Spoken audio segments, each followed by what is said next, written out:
मोदी जी दिल्ली जीत गए, यूपी जीत गए, केंद्र में सरकार चला रहे हैं, ट्रिपल इंजन सरकार हो गई है, बिहार जितना बाकी है वो भी उनके हाथ में चला जाएगा। तब तक जांच नहीं होता ना मैडम, तब तक जांच नहीं होता। अब जांच हो गया, अब नकल कसा गया है, राहुल गांधी जी पूरा धरातल पे हैं। देखिए मैडम, हम दलित आदिवासी समाज आर्थिक रूप से सक्षम नहीं होते हैं। अगर कांग्रेस था तो निजीकरण नहीं था, वह होगा, लेकिन उतना नहीं था। जब से 2014 से आई सरकार आई है, निजीकरण आ गया।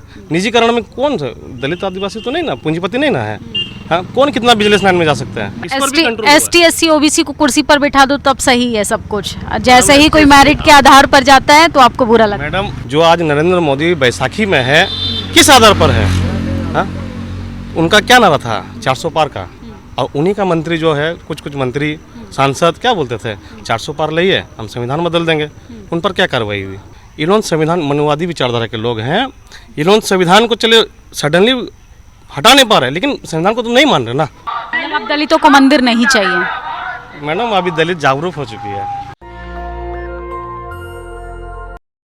नमस्कार, मैं निधि रतन और आप देख रहे हैं नेशनल दस्तक। कहने के लिए देश को 78 साल हो गए आज़ाद के, लेकिन आदिवासी और दलितों की हालत जो है वो अभी भी वैसी की वैसी है।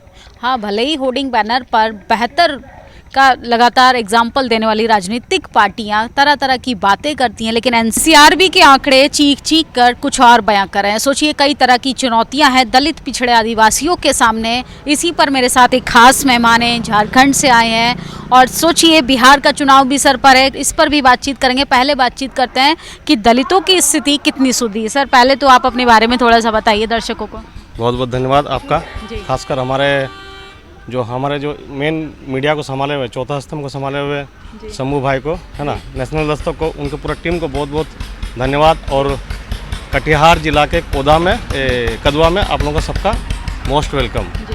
तो मेरा नाम है सूरजमुखी, मैं आया हूँ पश्चिम सिंहभूम से, और चूँकि मैं कांग्रेस पार्टी से SC विभाग से प्लान इंचार्ज हूँ, और चुनाव पर्यवेक्षक के रूप में मैं आया, और शकील अहमद साहब को, खान साहब को सपोर्ट करने आए जी। तो चूंकि आप झारखंड से आए तो झारखंड की थोड़ी राजनीति पर बात करेंगे। वहाँ पर शेड्यूल्ड ट्राइब जो है CM है, तो दलितों की हालत में कितना बेहतरी के लिए काम हुआ है और कितना होना बाकी है?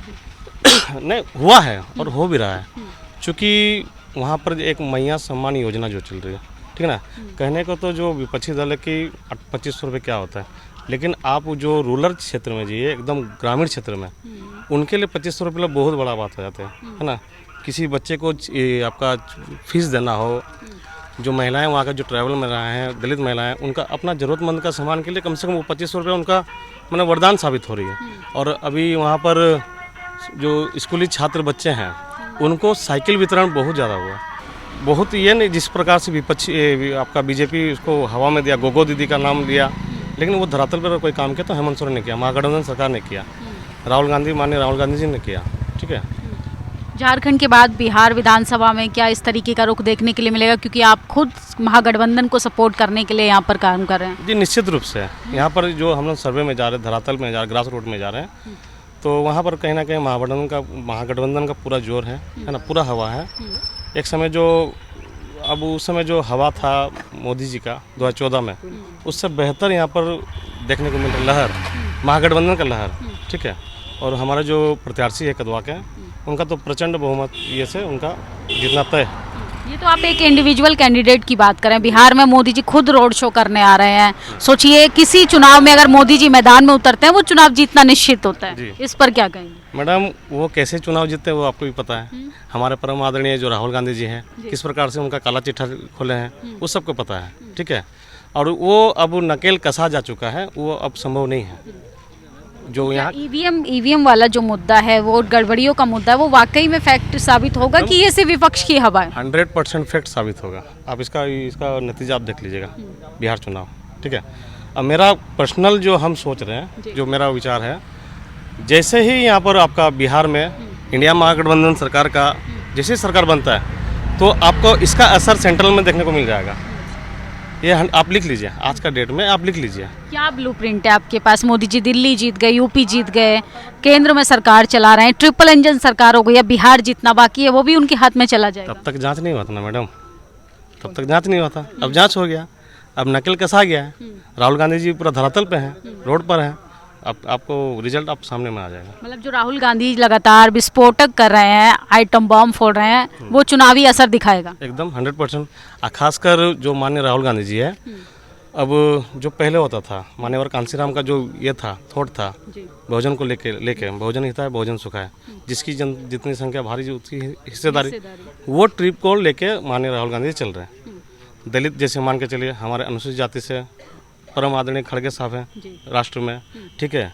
जो अभी जो कमान संभाले हमारे प्रोफेसर रतन लाल जी, जो कमान संभाले जो SC विभाग के राजेंद्र पाल गौतम जी, और जो KKC असंगठित कामगार कर्मचारी कांग्रेस के हमारे आदरणीय उदित राज साहब, लगभग तो उनका तो असर करेगा ना। मतलब कांग्रेस डूबती नाव है, अब दलितों को सहारा दे रही। पिछले 60 सालों से अगर कांग्रेस ने बेहतरी के लिए काम किया होता, खासकर ST SC OBC वर्ग के लिए, तो मुझे लगता है कि मोदी जी को इतना काम करने की जरूरत नहीं पड़ती अगर कांग्रेस ने किया होता। आप कैसे कह सकते हैं मैडम, ये कांग्रेस क्या किया था वो आपको सबको पता है। अगर किसी खासकर बहुजन का, दलित है ना, आदिवासी माइनॉरिटी OBC का कोई अगर उत्थान करने का काम किया तो सिर्फ कांग्रेस किया है। सबसे बड़ा बात है मैडम रोजगार, प्राइवेटेशन। अगर देखिए मैडम, हम दलित आदिवासी समाज आर्थिक रूप से सक्षम नहीं होते हैं। अगर कांग्रेस था तो निजीकरण नहीं था, हुआ होगा लेकिन उतना नहीं था। जब से 2014 से आई सरकार आई है, निजीकरण आ गया। निजीकरण में कौन दलित आदिवासी तो नहीं ना, पूंजीपति नहीं ना है। हाँ, कौन कितना बिजनेस लाइन में जा सकते हैं? मेरिट के आधार पर ही ना लोगों को आगे भेजा जाएगा। नहीं मैडम, मेरिट तो चोर है ना वहाँ पर। इलेक्ट्रल एंट्री क्या है, लेटरल एंट्री क्या है, वो सब तो आखिर वही सब ना हो रहा है मैडम। मतलब लेटरल एंट्री, कोलोजियम सिस्टम, ये सब मुद्दे हैं। हाँ, ये मुद्दा है, ये बहुत बड़ा मुद्दा है। मतलब ST SC OBC को कुर्सी पर बिठा दो तब सही है सब कुछ, जैसे ही कोई मेरिट के आधार पर जाता है तो आपको बुरा लगता है। मैडम कैसे बुरा लगेगा मैडम? हमारे जो महापुरुष है, बाप दादा हैं, बाबा साहब अम्बेडकर नहीं होते तो संविधान आज क्या चीज़ का मुद्दा? कल तक 2014 ये आपका इस बार चुनाव किस आधार पर, ये जो आज नरेंद्र मोदी बैसाखी में है किस आधार पर है? हाँ, उनका क्या नारा था 400 पार का, और उन्हीं का मंत्री जो है, कुछ मंत्री सांसद क्या बोलते थे, 400 पार लाइए हम संविधान बदल देंगे। उन पर क्या कार्रवाई हुई? आज कहीं ना कहीं अगर संविधान का ऊपर है तो माने कांग्रेस है, ठीक है, सबसे बड़ा राजनीति वही है। एक और ट्रेंड चल रहा है, अपने संविधान की बात की कि संविधान निर्माता बाबा साहब अम्बेडकर नहीं थे, BN राव थे। इस पर आप क्या कहेंगे? मैडम देखिए, अब BN राव छोड़ दीजिए, उस पर हम अगर BN राव का नाम लेते हैं तो बाबा साहब का अपमान होता है, इसमें छोड़ दीजिए, ठीक है। वो कोई कुछ नहीं है, ठीक है ना। लिखने वाला अगर ST SC एक्ट खत्म कर देंगे, मैडम बाबा साहब का संविधान जो है वो दलितों को, पिछड़ों को खामखा ST SC एक्ट से बचाने की कोशिश करते हैं। मैडम आपको शायद याद होगा 2 अप्रैल 2018, याद है ना मैडम, 7 आदमी का हम लोग का ये हुए थे, शहीद हुए थे जो मूल निवासी से। उनको दोहराने में कोई देरी नहीं लगेगा, ठीक ना, ठीक है। वो कभी संशोधन नहीं हो सकता। हाँ, हो सकता है, हो रहा है। इन्होंने संविधान, मनुवादी विचारधारा के लोग हैं, इन्होंने संविधान को चले सडनली हटा नहीं पा रहे, लेकिन संविधान को तो नहीं मान रहे ना। आखिर वाई पूरन कुमार का जो भी अभी तक क्या हुआ, कुछ नहीं हुआ, सब कुछ। आप देखिए, आप कह रहे संविधान को नहीं मानते, मोदी जी माथा से लगाते हैं संविधान, RSS भी लगातार संविधान की अब बात करने लगा है। मैडम मोदी जी जिसको माथा लगाया ना, उनका नैया गर्क हो गया। सबसे पहले लाल कृष्ण आडवाणी जी को माथा लगाए थे, हैंडशेक किए थे। आज आडवाणी जी का क्या स्थिति है, ठीक है। ये आपका जो है संसद भवन का ये किए थे, सबसे पहले क्या किए थे 2014 में आके, सबसे पहले आपका खाली पाँव में ये संसद भवन का जो मुख्य द्वार है वहाँ पर जाके चूमे थे। आखिर चेंज हो गया ना, संसद भवन चेंज हो गया ना, उसके बाद संविधान भी चेंज हो जाएगा। वो तो कहे थे कि पुराने नेताओं की आत्मा भटकती है, इसलिए नया संसद की जरूरत। उनका बोलने से इसीलिए मैडम वो जो इतना बड़ा संसद भवन बना है, 1000 लाखों करोड़ रुपया का, एकमात्र प्लास्टिक का बकेट का सहारा पड़ गया, मिल गया ना मैडम। आखिर सहारा मिल गया कि नहीं, तो क्या फायदा? अब दलितों को मंदिर नहीं चाहिए मैडम, अभी दलित जागरूक हो चुकी है, मंदिर नहीं चाहिए उनको। अच्छा हायर एजुकेशन वाला जो संस्था है ना, वो चाहिए। मतलब आपका हायर एजुकेशन, आपका रोजगार मोदी जी से बढ़कर थोड़ी ना है। मोदी जी मतलब देश मतलब मोदी जी का अपमान मतलब राष्ट्र का अपमान। भक्तों का है, हम लोगों का नहीं है। खासकर जो कट्टर अम्बेडकरवादी है उनका नहीं है। आप वो दिमाग से हटा दीजिए। और खासकर हमारा जो बहुजन है वो जाग चुके हैं।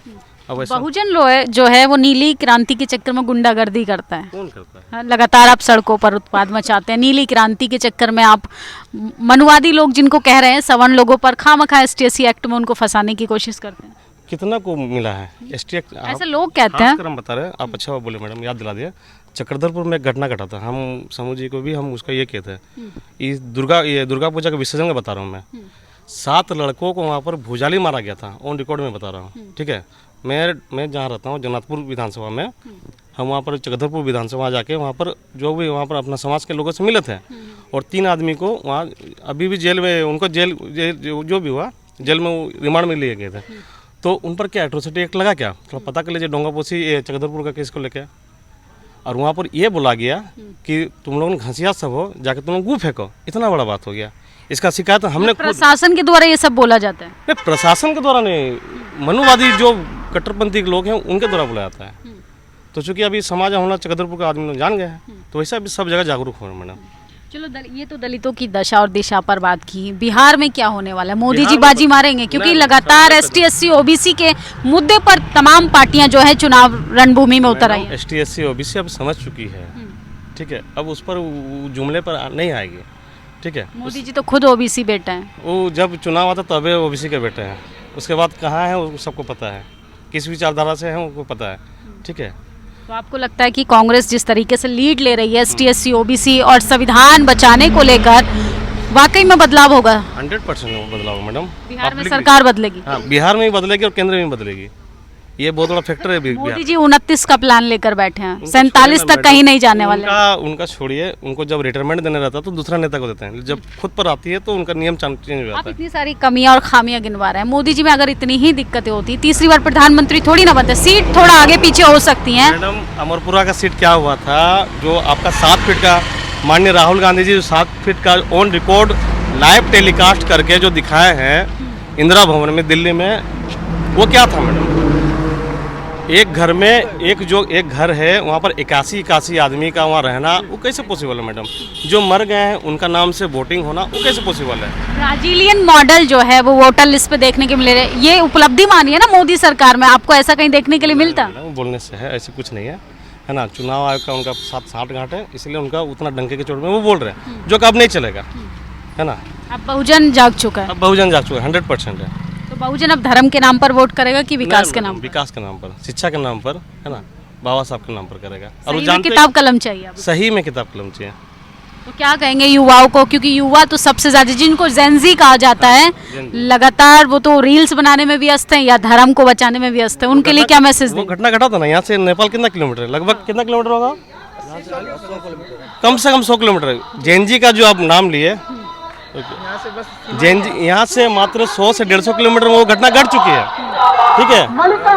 जब ये जेनजी का जब बात आप उठाए मैडम, उसका असर भारत में भी देखने को मिला, ठीक है, और होगा भी, ठीक है। तो अब युवा जो है वो इस बार तय करेगा बिहार की सियासत। 100% तख्ता पलट। एकदम। तो युवाओं को क्या मैसेज देंगे? कल पहले चरण का मतदान होने जा रहा है, तो क्या मैसेज देना चाहता है बिहार में चुनाव को लेकर? मैं युवाओं को, हमारे साथियों को यही मैसेज देना चाहता हूँ कि धर्म के चक्कर में ना पड़े, ठीक है। खासकर अपना जात का, है ना, उसमें ना पड़े। बेहतर कैंडिडेट खासकर महागठबंधन को जिताए, ताकि संविधान बचे रहे, है ना, अपना जो संविधान अधिकार बचे रहे। क्योंकि जाति धर्म के नाम पर वोट ना करें, इससे दिक्कत होगा, है ना, आने वाला। आपके सामने ही विगत दिनों जो घटना घटी वाईपुरन साहब का, है ना, कितने दोषियों को सज़ा मिला? किसी को नहीं मिला, है ना। माननीय जो ये गवई साहब है, जो BR गवई साहब के ऊपर जूता फेंका गया, कितना जन को ये किया गया? उन्होंने तो भावना आहत की थी, इसलिए जूता फेंका। उनका बोलने से हो जाता है क्या? लेकिन उनका अगेंस्ट में तो केस होना चाहिए था ना, हुआ क्या? नहीं हुआ। वो तो उन्होंने माफ कर दिया ना आरोपियों को। मैडम, वो अपना पर्सनल नहीं ना मैडम, वो पूरा भारत का मेन है। मतलब जातिवाद है। आजाद देश को आज़ादी के 78 साल हो गए। झलक गया मैडम, जूता फेंकना उनका विचारधारा झलक गया। आपको लगता है कि एक चीफ जस्टिस को भी जातिवाद के आधार पर जूता मारा गया? मैं यहाँ संदेश देना चाहता हूँ कि आप जितना बड़ा गरिमा पद में रहिए, लेकिन आपका जात है कि जाएगी नहीं, ये आपको समझना पड़ेगा। जात है कि जाति नहीं है। आप कौन सा बड़ा बताइए? वाई पूरन कुमार IAS लेवल का आदमी, उनको सुसाइड करना पड़ा, ठीक ना। जो हमारे ये सुप्रीम कोर्ट के जो चीफ जस्टिस है, उनके ऊपर जूता फेंका गया, है ना। फिर हाल ही में एक दुर्घटना का ये घटना किया गया, मैंने हम बाबा का आदमी बोल के उसको मर्डर कर दिया गया। कितना को सज़ा मिला? हाथरस का कांड। इसलिए आप लोग समझ लीजिए कि आपका जो भी है जात है, जाएगी नहीं। इसलिए संविधान बचाइए, और सही प्रत्याशी को वोट दीजिए, महागठबंधन को जिताइए। ठीक है, यही लालू प्रसाद यादव है। मैं आपके माध्यम से बताना चाहता हूँ कि यही लालू प्रसाद यादव जी हैं जो आपका रेल मिनिस्ट्री अपना कार्यकाल में हमारे कुली भाइयों को नौकरी दी थे, है ना। उन पर तो चारा चोर का आरोप लगता अरे मैडम, सिर्फ बहुजनों के ऊपर आरोप लगता है, बहुजनों के ऊपर ना आरोप लगता है। लालू जी चारों चोर है। हमारे झारखंड के एक कोयला घोटाला, पूर्व मुख्यमंत्री मधुकुड़ा जी, उन्हीं पर आरोप लगा है, और कोई नहीं है क्या? मतलब आप कह रहे हैं कि दलित, पिछड़े, आदिवासी अगर सीएम पीएम भी बन रहे हैं तो उन्हें झूठे आरोपों में फंसाया जाता एकदम 100%। आप हम क्या बोले, आपका जात है कि जाएगी नहीं मैडम, आप जितना बड़ा भी पोस्ट में है। रहिए। हेमंत सोरेन को भी जाति के आधार पर निशाना बनाया क्या हुआ उनका? 5 महीने जेल में थे ना। 5 महीने उनका क्या मिला? कुछ मिला? कुछ नहीं मिला। फिर आप ये जान लीजिए कि आपका जात है जाएगी नहीं, इसलिए आप सजग हो जाइए युवा साथियों। आप लोग सही प्रत्याशी को वोट दीजिए, खासकर महागठबंधन को वोट दीजिए, है ना। एक ही हमारे नेता है माननीय राहुल गांधी जी, जो बहुजनों के हित के लिए काम कर रहे हैं, उनका बात उठा रहे हैं। वही है ना जो जनसंख्या के बारे में, जिसकी जितनी संख्या बोले, है ना। फिर आपका जातिगत जनगणना के बारे में, वो एक्सरे के बारे में कौन बोले? वही ना बोल रहे हैं। इसलिए आप सभी से निवेदन है, पूरा देशवासियों से निवेदन है कि कांग्रेस का समर्थन कीजिए और देश बचाइए। अगर कांग्रेस आएगी तो ही प्राइवेटाइजेशन रुकेगा, है ना, रोजगार का सृजन होगा। चलिए, बहुत बहुत धन्यवाद। तो ये थे हमारे साथ युवा कांग्रेस नेता। और सोचिए लगातार जो है जिस तरीके से रोजगार, भ्रष्टाचार, महंगाई से परेशान बिहार का युवा जो है वो इस बार तख्ता पलट के मोड़ में है। जात का नेता नहीं, जमात की बात करने वाला नेता चुनिए। आप अपना वोट उसी को दीजिए जो आपके रोटी, रोजगार और कलम और आने वाले भविष्य को सुरक्षित करने का दावा करता हो। आप लोगों की क्या प्रतिक्रिया है, अपनी राय ज़रूर दीजिएगा। शुक्रिया। नेशनल दस्तक की आपसे गुजारिश है कि अगर इसको बचाना चाहते हैं तो नेशनल दस्तक को सब्सक्राइब करने के लिए रेड कलर के सब्सक्राइब बटन को दबाएं, फिर बेल आइकन की घंटी दबाएं। नेशनल दस्तक को बचाने के लिए बहुत जरूरी है कि हर खबर को शेयर करें, लाइक करें, कमेंट जरूर करें।